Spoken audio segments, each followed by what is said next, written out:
Okay, Claire, we're ready to go, it looks like. So, no, there's a few council members still not here who I expect to be here, but good evening, everyone. I will call to order Missoula City Council meeting for today, October 4th, to order.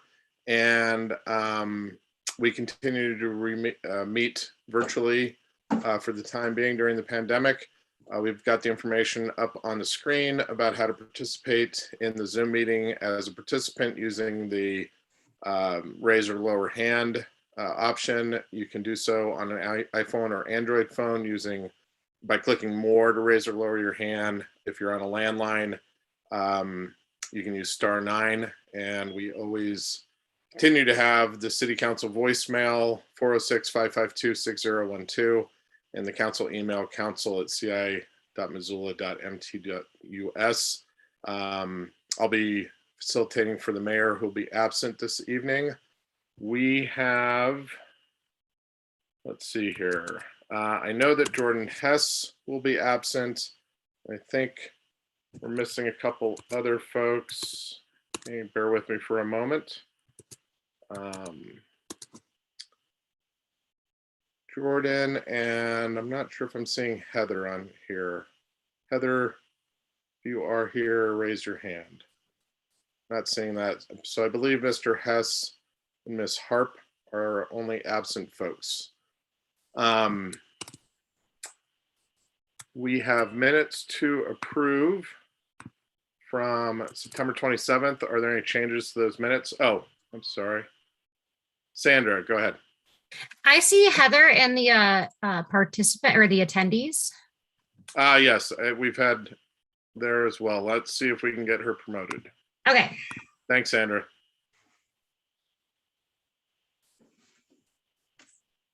Okay, I think that's worked out. So I believe the only council member not present is Mr. Hess, which was expected, and I see Heather in the panelist list. Great. As I said, we have minutes from September 27th to approve. Are there any changes to those minutes? Seeing none, those will stand approved. Next item is our schedule of committee meetings. It's a short one. Go ahead, Claire. Yes, just 1 second and I will share my video.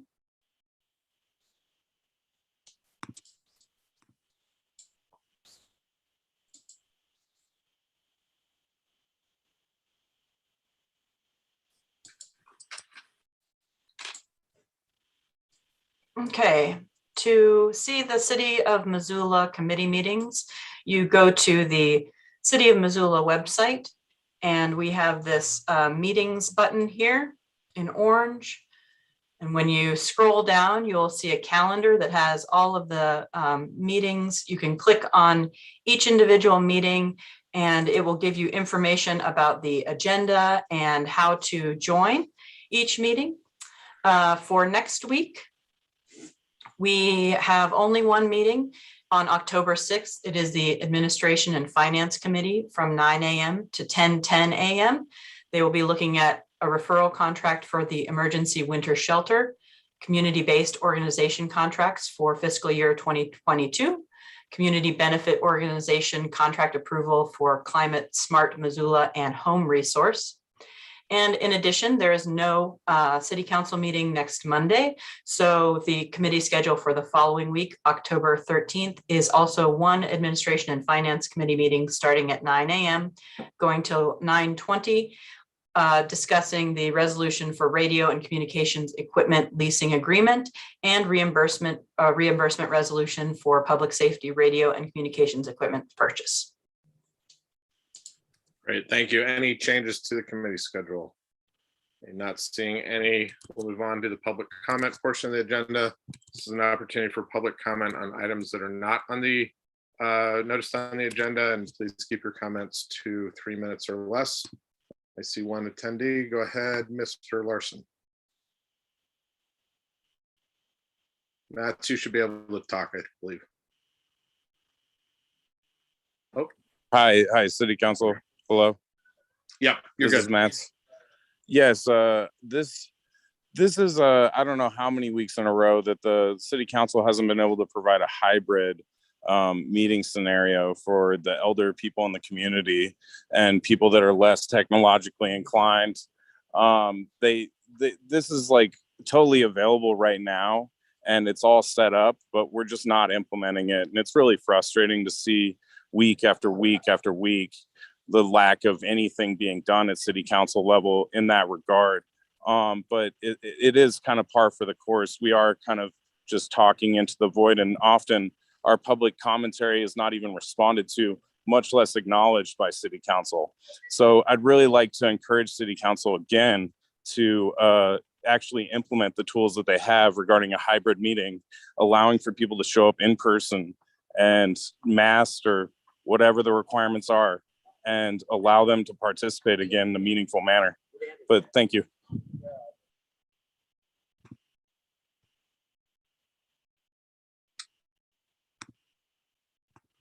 All right, not seeing any other hands up for public comment on non-agenda items. We'll move into our next item, which is the consent agenda. Items on the consent agenda were approved in city council committees and are placed on the consent agenda to save time by voting on them as a package. The city clerk will read the list aloud so citizens watching on MCAT will know what is on the consent agenda, and we'll invite community comment on these items before we vote.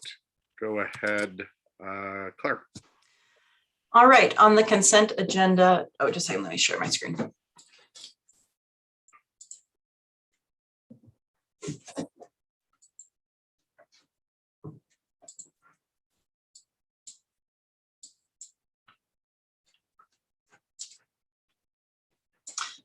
On the consent agenda this evening, we have the accounts payable claims to ratify accounts payable in the amount of $2,195,371 for a check dated on September 28th, 2021, and to approve accounts payable in the amount of $784,695.08 for checks dated October 5th, 2021.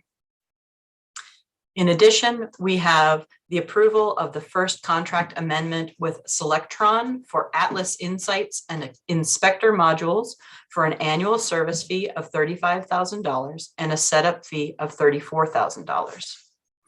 We also have a software quote. The motion is to approve and authorize the mayor to sign the quote for a 3-year software agreement with Dell Technologies totaling $867,782.91 with a total annual payment of $289,260.97 each year in support of the Microsoft licensing costs. Further, we have the motion to approve and authorize the mayor to sign quote number 3000099506562.1 from Dell for the purchase of a new data server core in the amount of $255,080.05.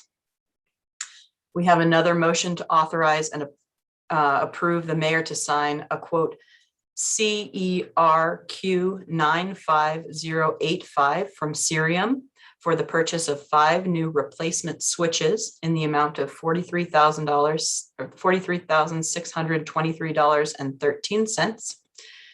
We have a motion to approve and authorize the mayor to sign quote CERQ 95086 from Cerium for the purchase of 2 new data center switches in the amount of $56,815.74.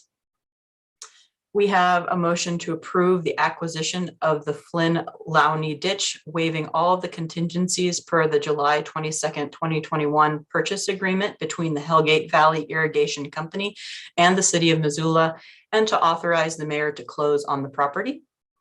We have a motion to approve and authorize the mayor to sign a first amendment to right-of-way agreement with HEH LLC for the city to construct public infrastructure for the Mullen Build project.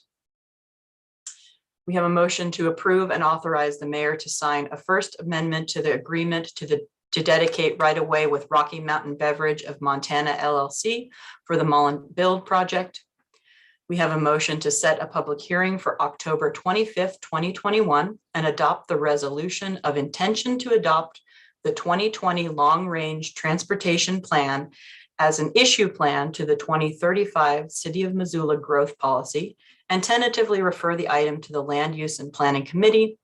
And finally, we have a motion to award the bid for both Schedule A and B for the construction services for the Waterworks Hill Trailhead and Minkler Loop Road improvements to JAG grading and paving for the amount of $677,453.40, and to authorize the return of bid bonds.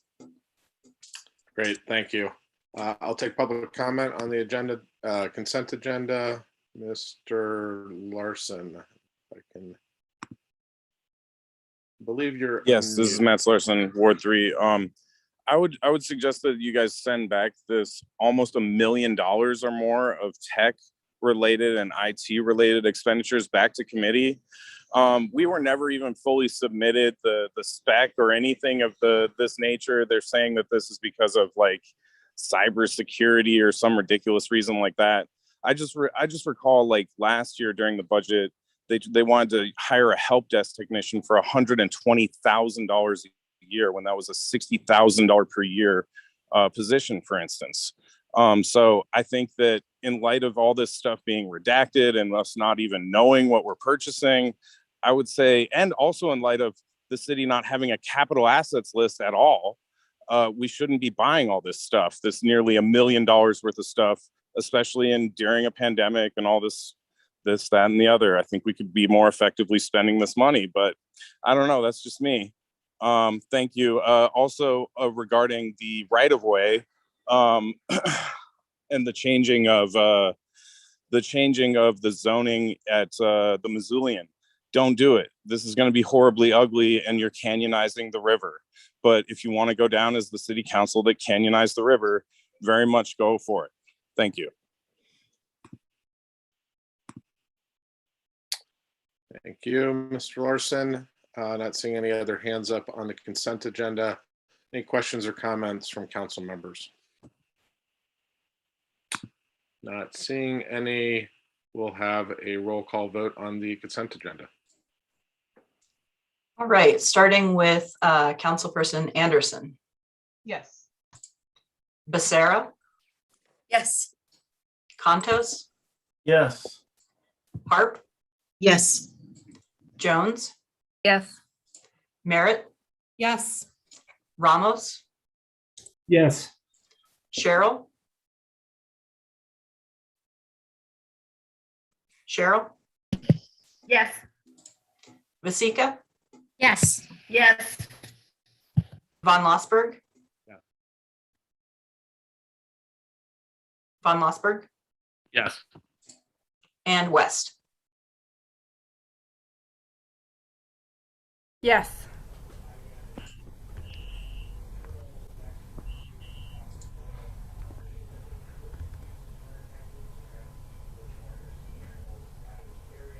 All right, that is 11 yeses and no nos. Thank you. Consent agenda passes. Our next item, we have no comments from city staff, agencies, boards, commissions, authorities, or the community forum. There are no special presentations this evening, and we don't have any public hearings to begin. We do have 3 items under final consideration where the public hearings started and they've been noticed for final consideration. The first of those, and let me quickly read. Items listed under final consideration have had a public hearing. The hearing was held open to allow time for additional public comment before final consideration and action by the City Council. Chairperson of the Standing City Council Committee will make a motion and we'll invite community comment on each one. The first one is resolution to authorize submission of community development block grant coronavirus, otherwise known as CDBG-CV applications. And our staff is Montana James. Montana, do you have any additional information that you need to provide before we take action on this? We don't have any additional information. I'll just note that if there are further questions from council or the public, Tracy Pondorf, our ARPA grants administrator, and Kaya Peterson with NeighborWorks are here. They're just in the attendees queue. We're happy to answer Okay, questions. and Montana, I had a question before I go to continuing public comment. You had mentioned some material about prioritization. And I noted that the motion doesn't include anything relative to that. I was curious what you need from us, basically. Yeah, that's fair. So the prioritization piece is not a formal material requirement of the application, like the resolution that's before you is. The Commerce staff have just informally asked us to include a prioritization if we have more than one application that we are submitting. So our approach has been, we've compiled public comment through the minutes from last week's agenda, email comment that you all have received over the week. And then we'll pull that together with the project teams tomorrow to talk about that prioritization. But from council, it would be helpful if any of you have priority or a recommendation for priority to offer that tonight so that it's in the minutes and we can include that as part of our consideration as well. Okay, that sounds good. We don't need to take like formal action on a vote though around that prioritization. That's correct. Okay, thanks. Heather, I see your hand up, and Heidi, actually a few people. Let's bear with me here. Go ahead, Heather. Thanks, Brian. Montana, I just want to first off and just state that the presentations that we had from both Donna Gockler as well as Kaya Peterson last week were just really great presentations. They meet different kinds of needs. But at the end of the day, when I think about what our community has to prioritize, it's got to be housing. And these resident-owned communities, in my opinion, should take precedent and priority over downtown Lions Park. From what I remember of asking Kaya, this was an ask for 1.9 million, which would help 20 households to the tune of about $65,000 apiece. And I know a lot of those folks have been living in those same trailers for a long period of time. And if we take that 65,000 divided by $425, which is what they've been paying in rent each month, they could have bought this over a period of 10 years, and they didn't have that opportunity until today when the price tag is much higher. So I think that's how I would recommend we prioritize it. Thank you. Thanks. And let me quickly, Heidi and Julie, my intent was to continue and allow public comment first, and then we'll get a motion on the floor and do council comments. Would that work? Do either of you, Heidi or I lost you now on my screen. Julie, need to go before that? Heidi, I'm going to go ahead and take you because I did not. I just have a question, not a comment.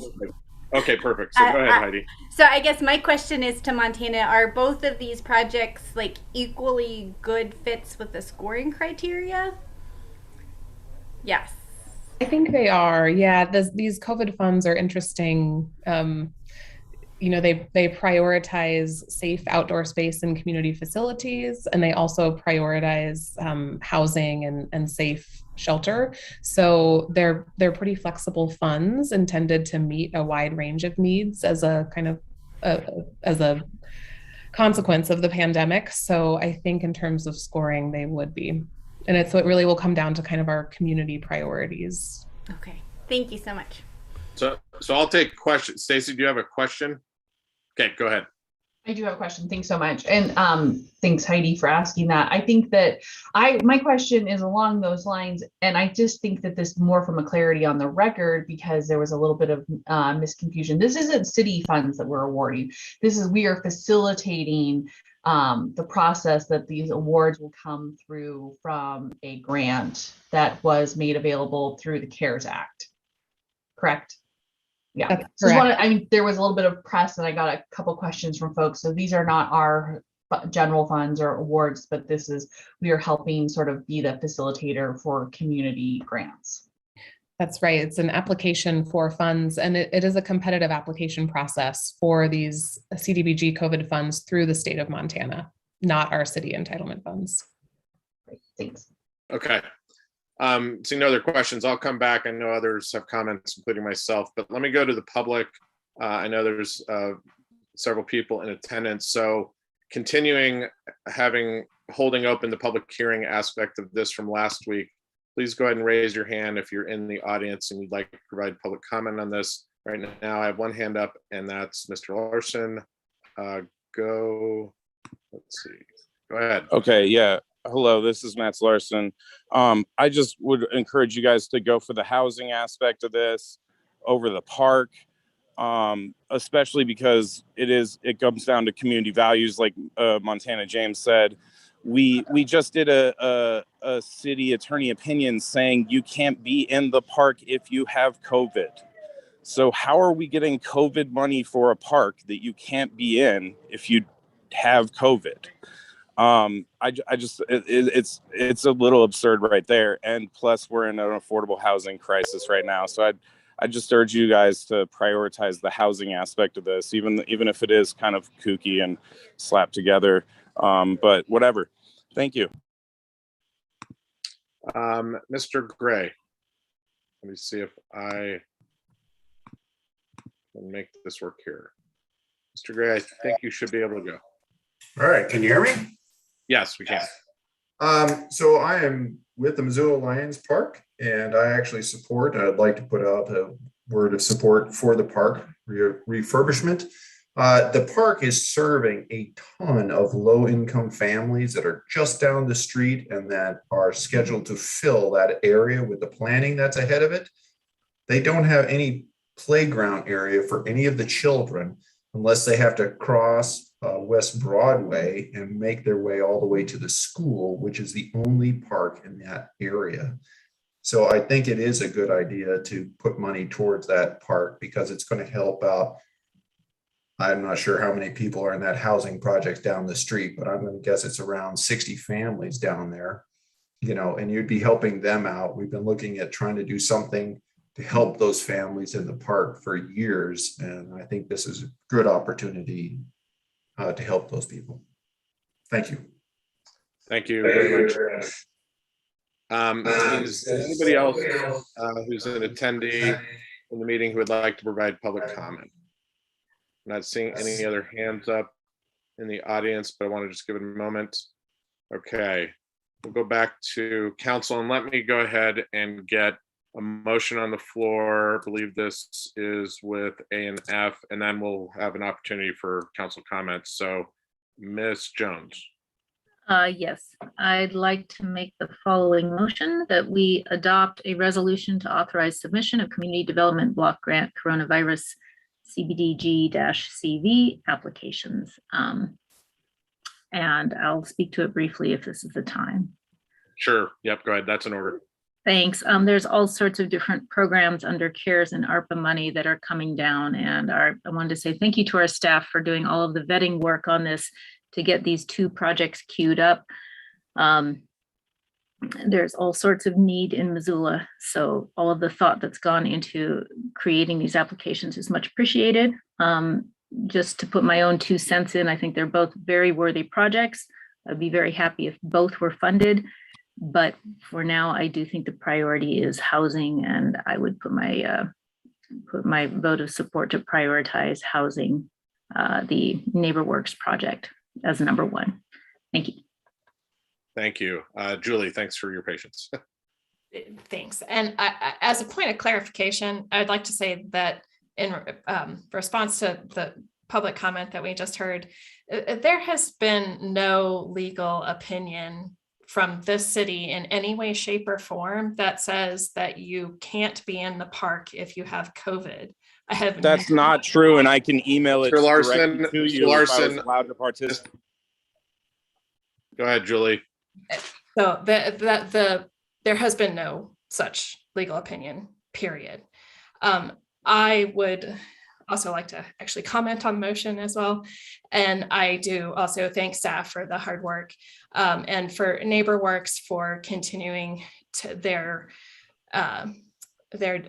hard and persistent work to try and protect an important resource that we have. I mean, as we've talked about other projects, protecting the housing that people are currently in is often the cheapest way to keep people housed and to prevent people from becoming unhoused. We have a lot of mobile home parks in Ward 6, and so this is of particular interest to me in representing our ward. We need to make sure that we're protecting the places where people are already living. All that said, the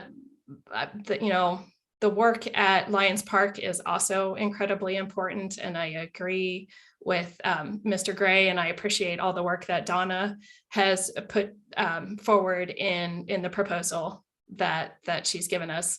It is important to have that opportunity for the families that are in these neighborhoods to have a nice place to play. It's so important for kids. There's all kinds of studies that show how important having a safe outdoor space to play is for young children as they grow up. So if you held my feet to the fire and made me choose one of these, I would choose the NeighborWorks proposal, but that by no means is intended to mean that I don't think that the park proposal is also very important. Thanks. Thanks. Ms. Vasika. Thanks. I just wanted to let everyone know that this, even though that these are grants and it's free money, it's still taxpayer money that is coming towards us. But with that being said, I do agree with my colleagues, Ms. Jones and Ms. Merritt on this. These are very important programs, and I do have to put my support towards them. If I did have to choose one, I would choose the one to put the veterans in the homes. So I am in support of this. I do think that this is good, but I do want everyone to know that this is still taxpayer money, and we need to be very wary of how we spend our money on this. Any additional comments from council members? Okay, not seeing any. I'll just weigh in quickly. I agree with the comments essentially that have been made before, and I think it's important. So both of these applications are going to the state. From a prioritization standpoint, I agree with others. And I think we find ourselves so often in a situation with mobile home communities where there's virtually nothing that can be done. We're dealing with displacement on just a regular basis. And this is one of those rare opportunities where there just might be funds available to help in a situation like this with the good work that NeighborWorks does. And so there's a ton of value associated with the Parks project. It's possible that both of these might get funded. I have no idea how the funding will go at the state, but from a prioritization standpoint, for the record, I would also lean toward the NeighborWorks application. Now I'm getting several hands up. Let me go, Donna, if you have some information about the applications. Thanks. I just wanted to assure council that last week when I presented, I agree. I think housing is our number one. I think it's important, though. It's interesting when you apply for grants, different criteria scores differently. And if in our best scenario, we enhance our housing capacity and we give those folks who are living in this high density housing or in these mobile homes an opportunity to be in a really great park after they have secured housing. So thank you. Thanks, Donna. Amber. Yeah, thanks. And I agree with my colleagues. I think they're both really good projects, but I would prioritize housing first, just because of the situation we're in. I also wanted to point out, while it's taxpayer money, it is, and correct me if I'm wrong, Brian, but it's state money that's a grant. And if it doesn't go to us, it goes to someone else. So it is a very, very different funding mechanism than property taxes. And I think that that's what my colleagues were pointing out. Thank you. Heidi. Sorry, I briefly wanted to comment on the Lions Park. I think in any other location, I wouldn't feel as strongly about the need for this park. And I agree that as a community, we definitely are prioritizing housing in our current market, especially naturally occurring housing. But I just really briefly wanted to just highlight, I guess, the importance of this park and this location, especially with the purchase. We're purchasing the Bridge Apartments, which are right down the street from this. It's been an area that I think has had a lot of behavior that has taken a lot of capacity from both the Parks Department and staff to try and address. And it is in really close proximity to two Homeward developments, and then also Clark Fork Commons. So I really hope actually that both of these get funded, and that this is not going to be a either or, just because it addresses such different needs for so many people in our community. So thanks. Thanks. Stacy. Thanks so much.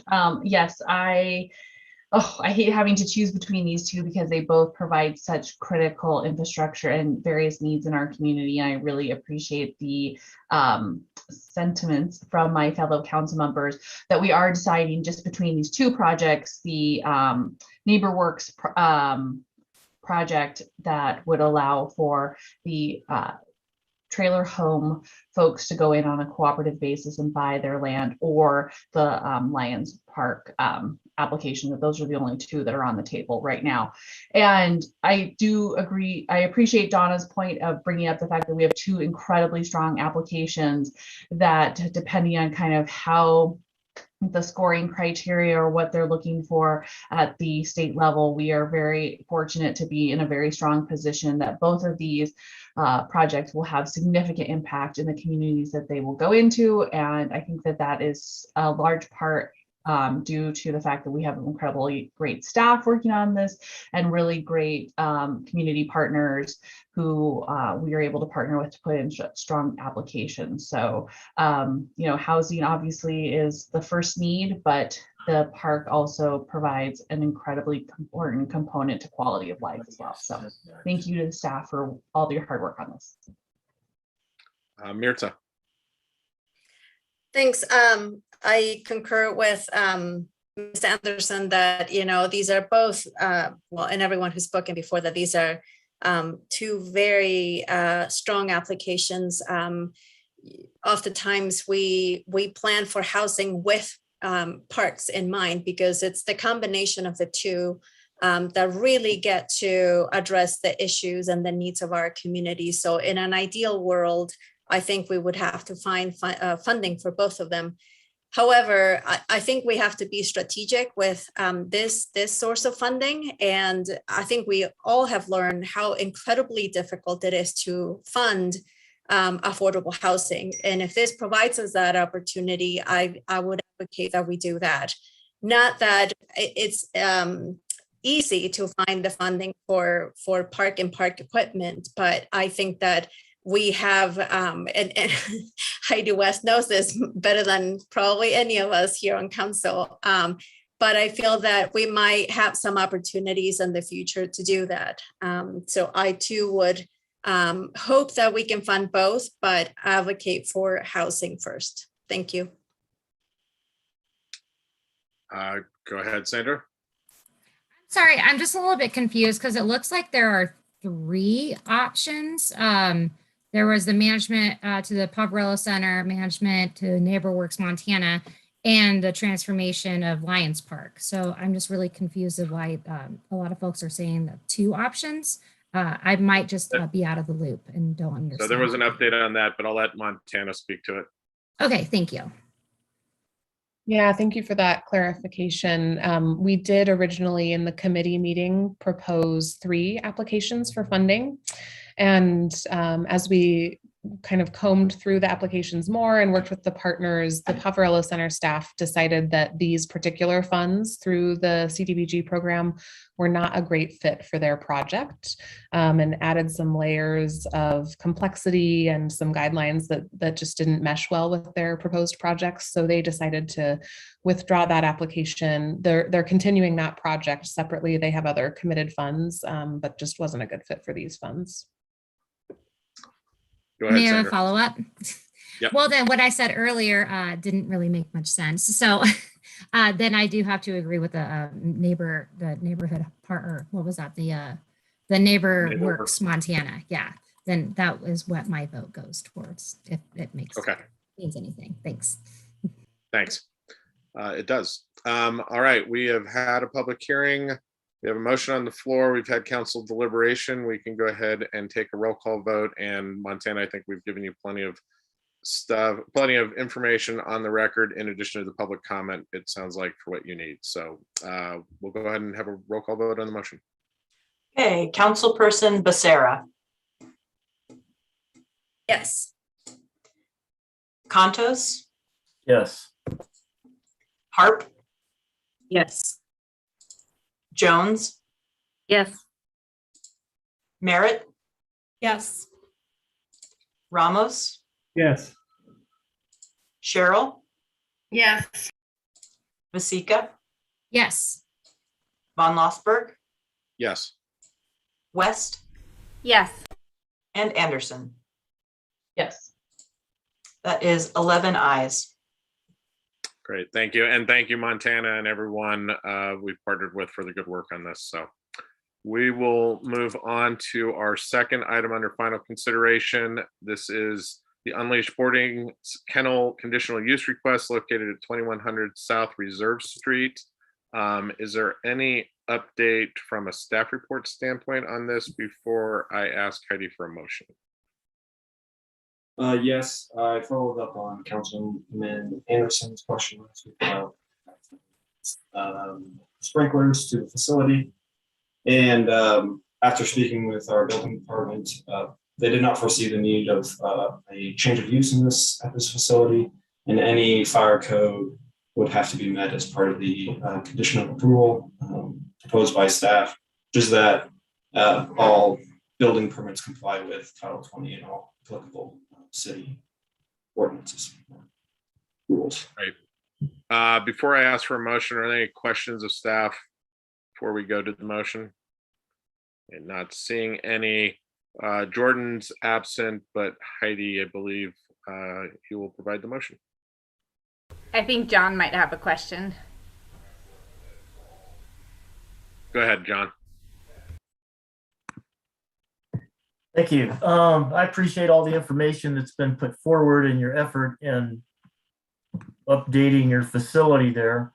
I drove by it earlier today, and I'll be voting no on this particular situation. I think what you're John, I'm gonna interrupt you. Let me get a motion on the floor before we get into deliberations. Okay. Okay. Sorry. Thanks. That's okay. Go ahead, Heidi, with the motion. All right. So the recommended motion is to approve the boarding kennel conditional use request located at 2100 South Reserve Street in accordance with Missoula City Zoning Ordinance Title 20, Sections 2010 020D, 2085070, and 105.040 AI2, and based on the findings of fact in the staff report and subject to the conditions of approval. Great, thanks. And let me go to public comment first before we have our deliberations. Is there any public comment on the conditional use request? We had this item in public hearing last week. As I've mentioned, we extend these for a week. So before we get into deliberations, it's always good to hear from folks on this. Mr. Gray, let me see if you should be able to talk. Yes, thank you. So I'm the architect representing the owner, and one of the neighbors brought up a point about having dogs all night long making noise. And I'd like to just clarify that at 8 o'clock, when she closes for the dog daycare, that's the last time the dogs have a potty break outside, and then they spend the rest of the night inside, so that we do not create a problem for the neighbors. And I just wanted everyone to know that. Great, thank you, Mr. Gray. Is there any additional public comment on this conditional use request? Not seeing anyone in the audience. We've got the motion. So thanks for being patient, John. Why don't you go ahead since you were kicked off, and then I'll go to you, Sandra. Hey, thank you. I'm sure I'll figure this out before I end my term on city council. I drove by the place today, and it is a fairly small facility.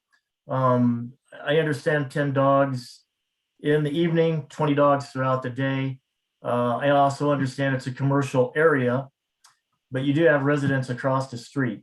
I'm not sure if the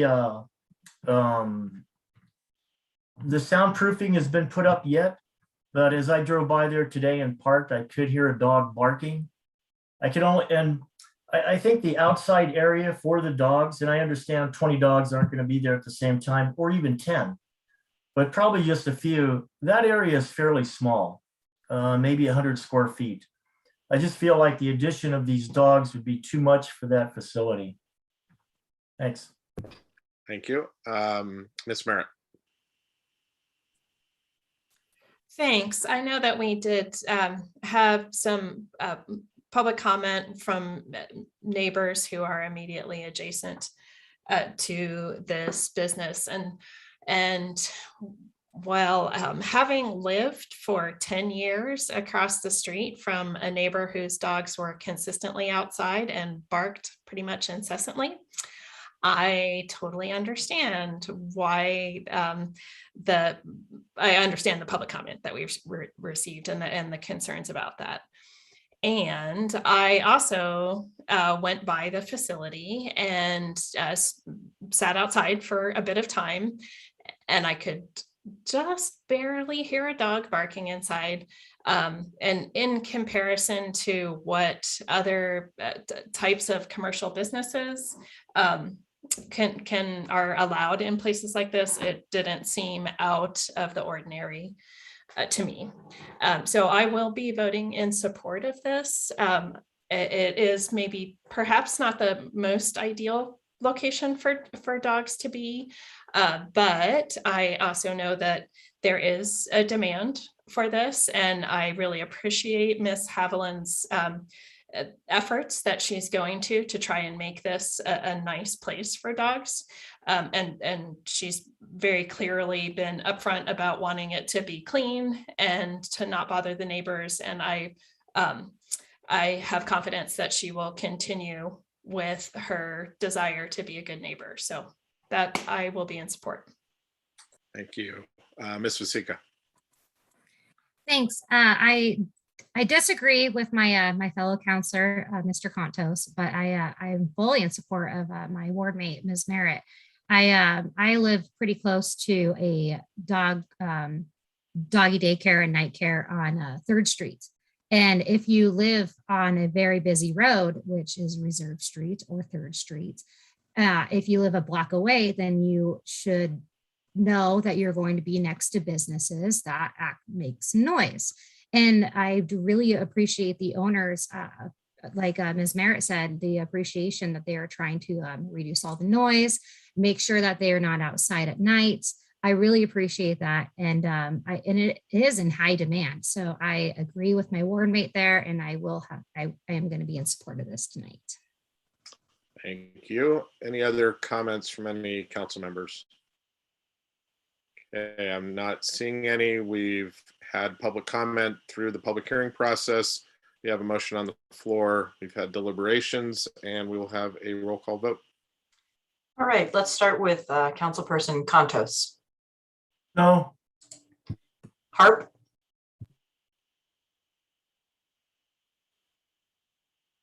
Heather Harp. Might have lost Heather temporarily. I'm not sure. All right, Jones. Yes. Merritt. Yes. Ramos. Yes. Cheryl. Yes. Vasika, Yes. Von Lossberg, Yes. West, Yes. Anderson, Yes. Becerra, Yes. and do we have Harp back? I'm back. Yes.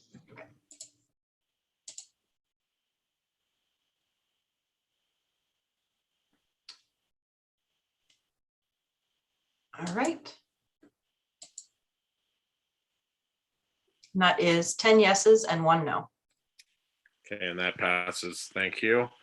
We'll move on to our third and last item under final consideration, which is the rezone 500 South Higgins Avenue. Let me go ahead and continue the public hearing. We got a staff report on this.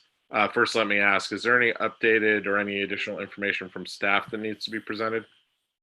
No updates. I am here to take questions though, and so is the applicant's representative.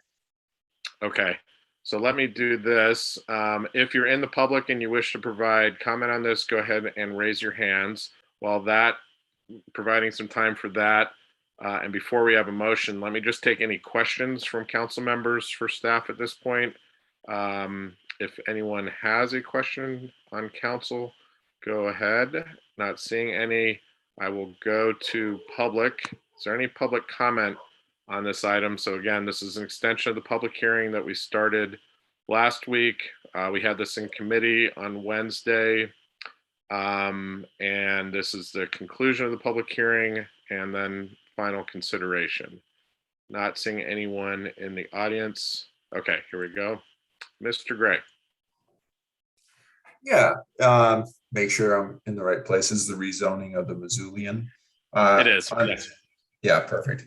I'm in complete support of that. I think the density in Missoula needs to be as close to the urban infrastructure of the town. And as though I would hate to lose the Missoulian building as an iconic building in the downtown, its uses are probably not necessarily the best. And so I think it's a great location. I hope it's a real high density housing and commercial facility there, bringing life to that side of the river. Thank you, Mr. Gray. Any additional public comment on this rezone application from anyone in the audience? Okay, we will go back. So that concludes the public hearing. And Ms. West, if we could get a motion. It's a really long one and I'm bound to butcher it. Okay, so the motion is to adopt an ordinance rezoning the subject property located at 500 South Higgins Avenue, legally described in Exhibit A, from Missoulian PUD and M1R2 Limited Industrial Residence to C1-4 Neighborhood Commercial with the Design Excellence Overlay Downtown Hip Strip and OP1 Open Space, subject to the applicant filing the amended plat and meeting the terms of approval for subdivision exemption application 2021 MSS SEA 00020 within 180 days of approval of the rezoning, subject to review and approval by Development Services and Public Works and Mobility. Otherwise, the rezoning of the property shall become null and void, and the property shall revert to its original status. The effective date of the ordinance is the date the amended plat is filed for subdivision exemption application 2021 MSS SEA 00020. And can I just briefly speak to it? You got that? That's in order, and you may. I think sometimes we see these rezones that have just a very interesting historical legacy. I think this is one of those. It is currently zoned so narrowly that basically nothing but a newspaper office with printing presses could ever be here.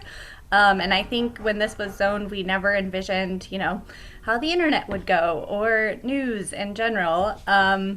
And this rezoning is in line with the rest of the Hip Strip. Most of this area has this neighborhood commercial zoning, which really would allow anyone to develop to 125 feet, although I hope not everyone does. And I think one of the really positive things that's coming out of this is the rezoning to open space of what is currently open space, but it just protects it as open space, you know, in the long run. So I'm in support of this rezone. Thank you.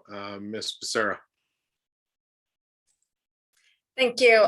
First, I just wanted to make a clarification. I believe at the very beginning of the meeting, we heard public comment from Mr. Larson referencing this item as a rezone and a right-of-way project. And I just want to be clear that there's no right-of-way vacation associated with this rezone. Therefore, there's no conditions that can be imposed on this rezone request. And just to be completely clear. And also, I just want to say that I'm supportive of it. I believe that all the points brought up by Ms. West are valid, and I appreciate that. And I also want to thank staff for looking at a complex rezone request. And finally, I just feel glad that we had the forethought to think about design excellence guidelines for precisely for locations like this one. So I appreciate that we have that tool in our toolbox. Thanks. Thank you. Ms. Vasika. Thank you. I missed the portion where I could ask a question. Is it okay if I ask the question right now? Sure thing. Go ahead. Okay. So I remember when I first came on council and we were doing the 4th Street rezone. What was the maximum height of that building that we were asking for? Cassie, do you know the answer I to that? don't know, but if you give me about 30 seconds, I can probably find out. Okay, well, it's not, yeah, that's fine. I will be in support of this because it's a really, it's a great property right there. And I think that the property owner should be able to do what they want to do with that property. So I will be in fully support of this motion. I was just curious about the height difference on that. Thanks.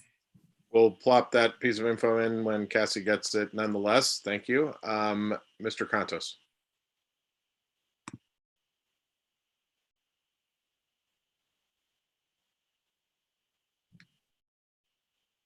John, you can go ahead. Or did you not have? Yeah, go ahead, John. It's always nice to speak to the air. I won't be in support of this evening. A couple of reasons. One, that is a really nice piece of property, and it is on the south side of the river. And I understand we have a housing crisis in this town, but I feel to allow ourselves to be moved for housing in that particular area is probably not the best. I believe that they can go up 125 feet if they want. Once you open that can of worms, I don't really see it stopping. And it may not be tomorrow, but 20, 30, 40 years from now, I can see the south side becoming another downtown area with some high rise. So I will not be in support of this. Thank you. Thank you. Ms. Trepard, I'm guessing you have an answer. It was rezoned to B1-3, which allows 65 feet in height.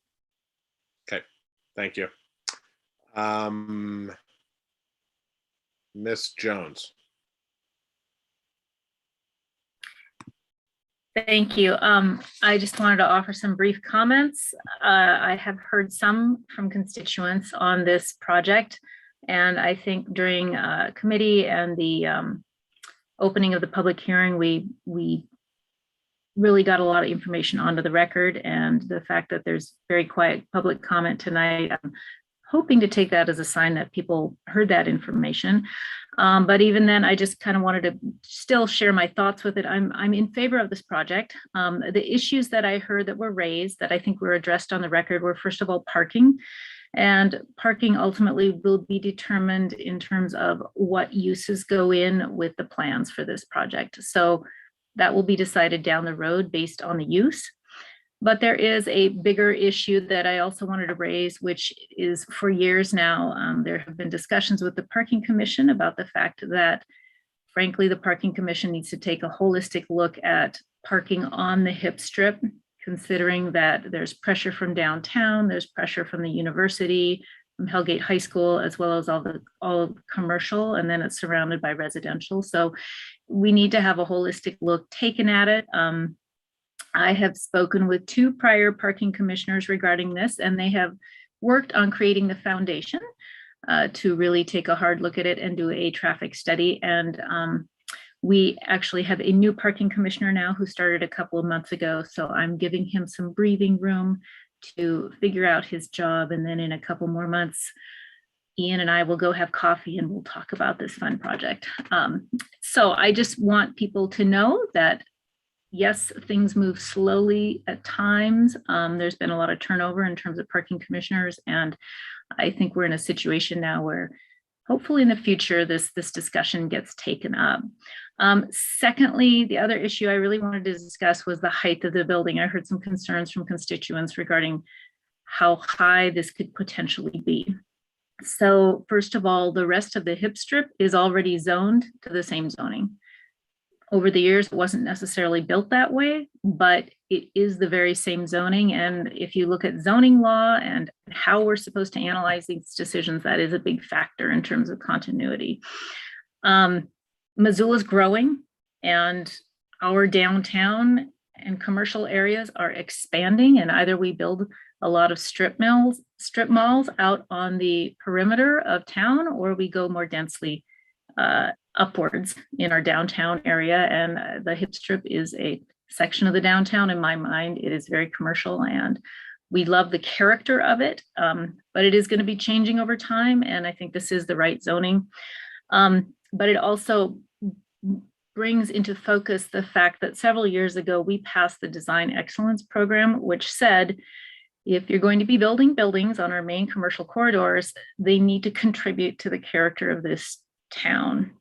And this is a great example of where the Design Excellence Program will apply to this, because it's on a commercial corridor, and will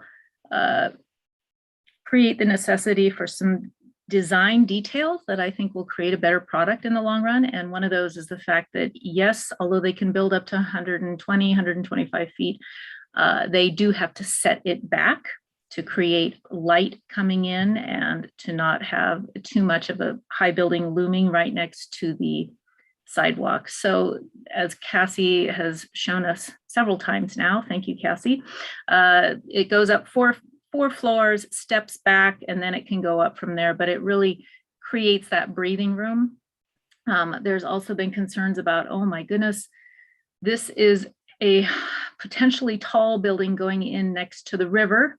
And I hear that. I think we do want to be careful about preserving our river corridor, but I would point out that not only is there open space in between this building and the river, we also have the Waterwise Garden, the Native Prairie, and the River Bowl. We have a lot of breathing room that right next to the river in terms of lots of green space and open space right in that general vicinity. So it's to me, I think there's a good balance there. So I know this is a big change.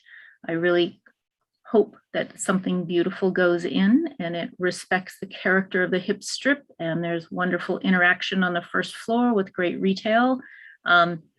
We'll see. Can't control all of those factors, but that's what I'm crossing my fingers for, and I'm in favor of it. Thank you. You, Ms. Anderson. Thank you so much, Mr. Von Lossberg. I agree with so much of the comments that Ms. Jones has made, and I will be in support of this project because I do think that it, it continues the zoning that already exists in the Hip Strip, and so it does create some continuity in that portion of town. However, I am concerned about the fact that this could be a very large building. I am one of those people who is concerned about the large building on the riverfront. And I do think that this project does unfortunately highlight some of the limitations that we have to make these sort of decisions under in regards to how our zoning regulations interface with state law. We are not able to condition a rezone. We are not able to ask for more specifics on what is going to be put into this place and ask for drawings and specs and business plans and drawing plans and things like that, which I think, you know, it makes it easier to have these discussions, especially when you are talking about such a major level of change there. We're just not allowed to have that per state law, which is frustrating. And so given the parameters in which we have our decision-making box and what has been laid out by staff, you know, I am in support of this. I do hope that this project along with a lot of the work that we did in the downtown master plan really highlights the fact that I think that there needs to be some more intentional focus around our river corridor and how we sort of embrace it and how we build along it, and not just use floodplain as kind of the default, but have some intentionality around how we build at least along in that you know, direct river corridor, because I would hate for at some point down the future it to feel like a canyon as you're coming down the river. I would like to be more intentional about how we incorporate it into our downtown, make it a critical part of that. And I do think that there are plans in place, but I want to highlight that as we embark upon our zoning our updates to our zoning code discussions that will be taking place over the next 18 months. So given the limitations of our decision-making box and the guidelines set forth by state law and our own law design, our own zoning codes, I will be voting in support of this project. Ms. Merritt.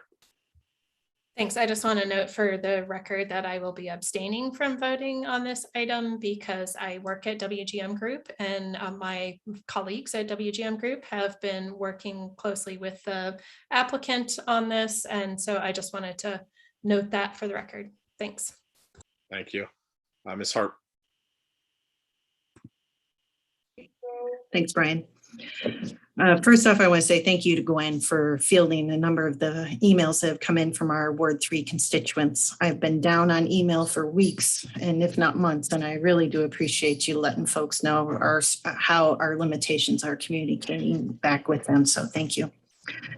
But to that end, the comments that we hear are very customary. Every single project that this body listens to, every project that comes before us, we hear and listen to the very similar thread of concerns from neighbors, and they are legitimate concerns.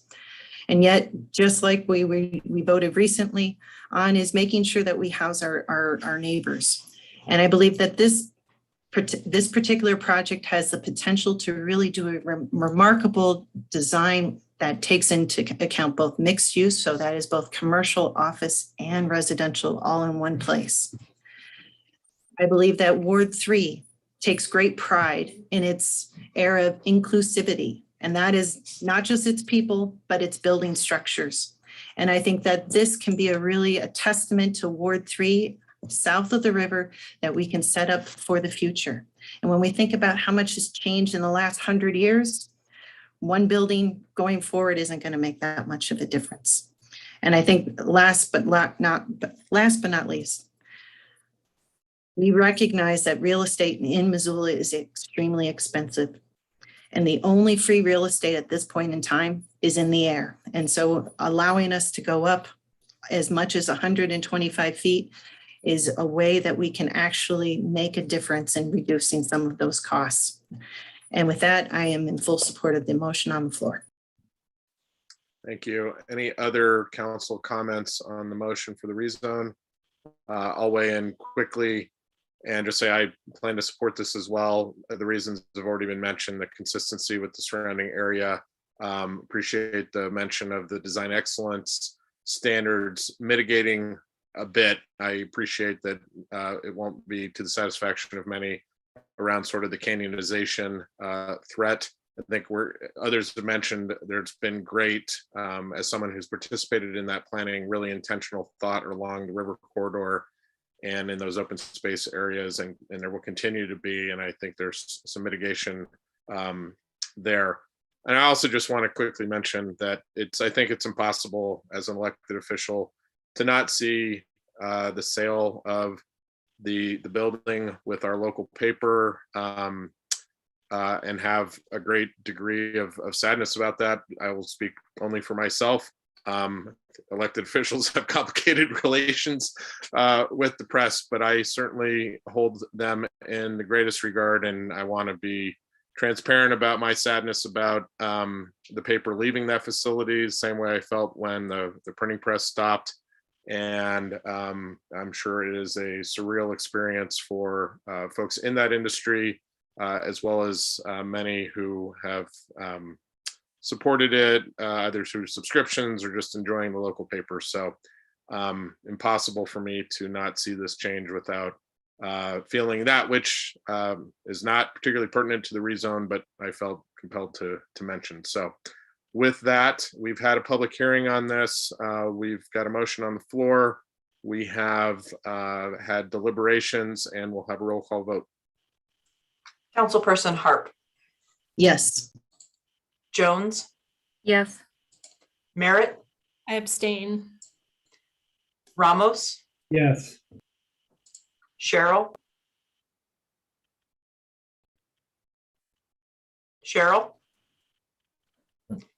Vasika, Yes. Von Lossberg, Yes. West, Yes. Anderson, Yes. Becerra, Yes. Contos, No. and did we get Cheryl back? I don't believe we do. So I think we lost her. She's back. Oh. Cheryl, would you like to vote?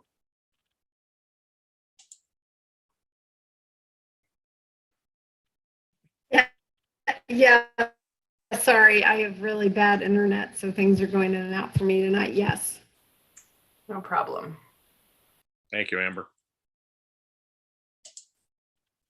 Okay. Just 1 second, let me update that.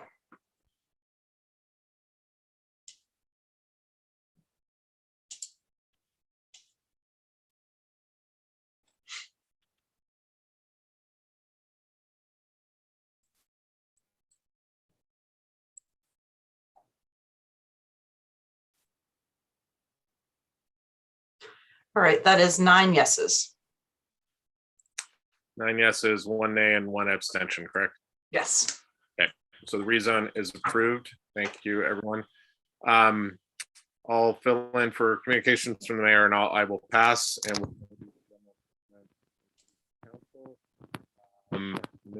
Mr. Contos.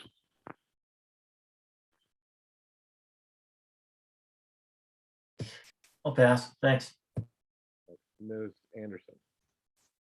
Thanks so much. I'm sure I'm not going to be the only one who gives a shout out to this, but hats off to Councilwoman Heidi West and all of the amazing work that she has done, being the lead fundraiser for the park redevelopments. And I just, not only does she do a phenomenal job of being on council, but she is a true champion for her neighborhood. And it was quite a feat. It was quite exciting to hear that she is within stone's throw of meeting that overall fundraising goal, and with a huge help. And thank you to Dennis and Phyllis Washington Foundation for their generosity and investing in our neighborhood and our kids. But none of it would have happened without the cheerleading of Miss West. So thank you for being so awesome. And thanks for that prompt, Ms. Anderson. I'm going to abuse my role as facilitator and rescind my no comment and say that continue on Ms. Anderson's comments. So Saturday at the West Side Park, we had a great event where we were able to announce a $1 million gift from the Washington Foundation that gets us just about there on the fundraising for the West Side Park project. There's also support in this fundraising effort for the community center attached to Lowell School that the city has stepped forward and invested in the last couple budget cycles. And it was a great honor for me to be able to be there for that and to say wonderful things around my colleague, Miss West, as well as Principal Barbara Frank at Lowell, who's been a tremendous visionary in her role as principal there around the community center and the playground. I want to thank Ms. Gockler with Parks, who has been heroic in her efforts with both of those activities, as well as many people in Parks staff, Meg Wisher, and others. And I am sure I am leaving out some folks. Very generous gift from Mr. Giuliani and his family. And let me know if Heidi, if I missed anyone when we get to you, but it's been a tough year and a half, and this was a really wonderful event. So continuing with council comments, we will go to Ms. Cheryl. Can you hear me? We can. Okay, this is just in and out the whole time. I'm gonna pass, so. Okay, thank you. Ms. Harp. Thanks. We've had a lot of people pass away from COVID. I've had an employee deal with COVID.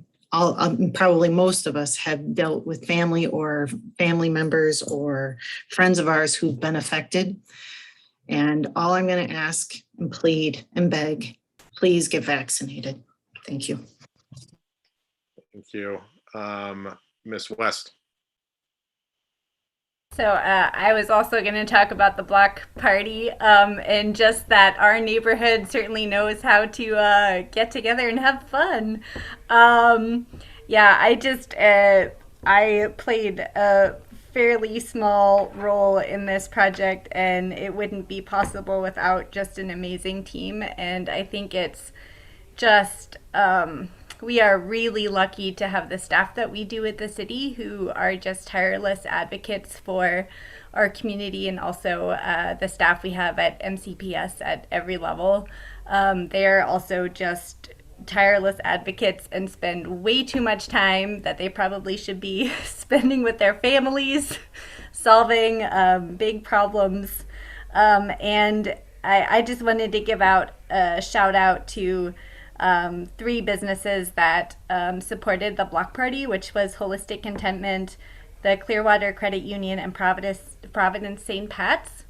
So they provided funding on the front end and sponsored this event so that we could make sure that any and every Lowell family that wanted to have basically tickets to get food and ice cream at the participating food trucks could do so, and so that everybody could come and participate, even if finances potentially would be a barrier, and so that nobody would be left out. So I'm really excited. I think this is maybe the front end work is done, but maybe the project is just starting, and yeah, I guess Parks and Rec takes it from here to actually make all of this, actually build the reality that we hope for. Thank you. Mr. Ramos. Yes, thank you, Mr. Acting Mayor. Ms. Merritt.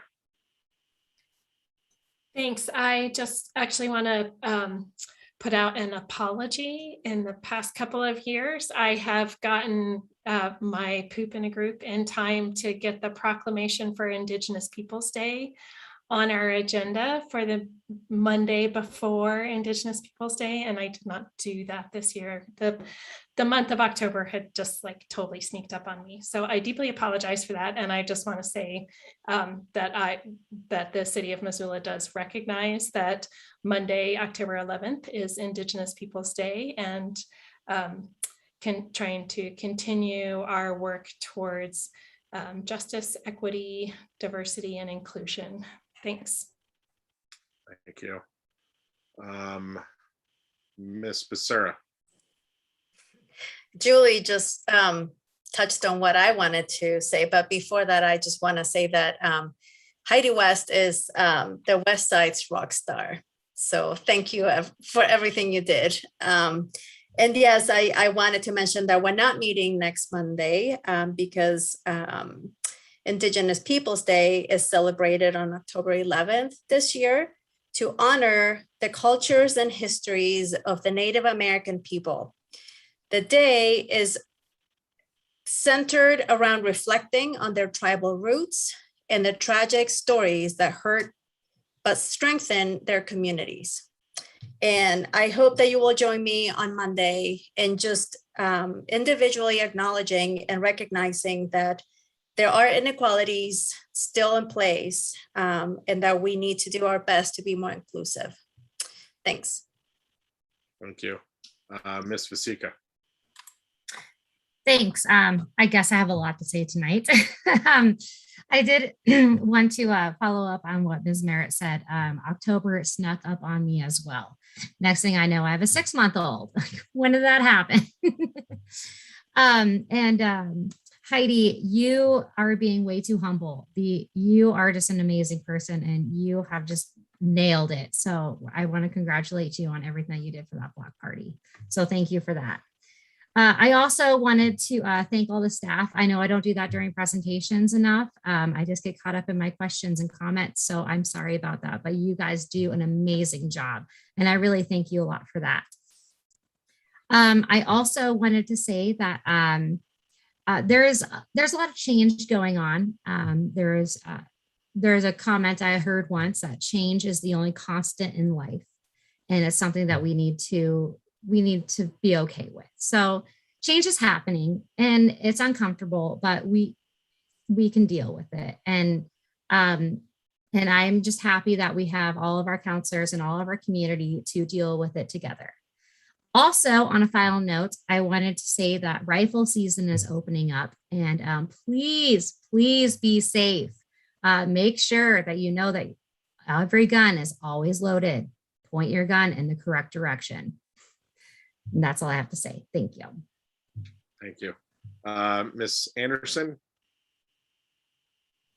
I already went. Thanks, though. You already went. Yeah, I knew I was going to screw this up. Ms. Jones? Thanks. I will just briefly and repetitively say, Heidi, congratulations on a job well done. And people have said it very well tonight, but yeah, you make huge change in Missoula and congratulations and thank you. And happy Indigenous Peoples Day coming up a week from today. It is a time to reflect and educate ourselves and process. So that's all. Thanks. Did I miss anybody? Names are jumping all around my screen, so I may have done a horrible job. Not seeing anyone raise their hand. Okay. Thank you. We have no items under committee reports. There's no new business. Are there any additional items to be referred? Not seeing any. Are there any miscellaneous communications, petitions, reports, and announcements? There are none. With that, thank you for your service. Thanks for those who attended, and we will be adjourned. Good night.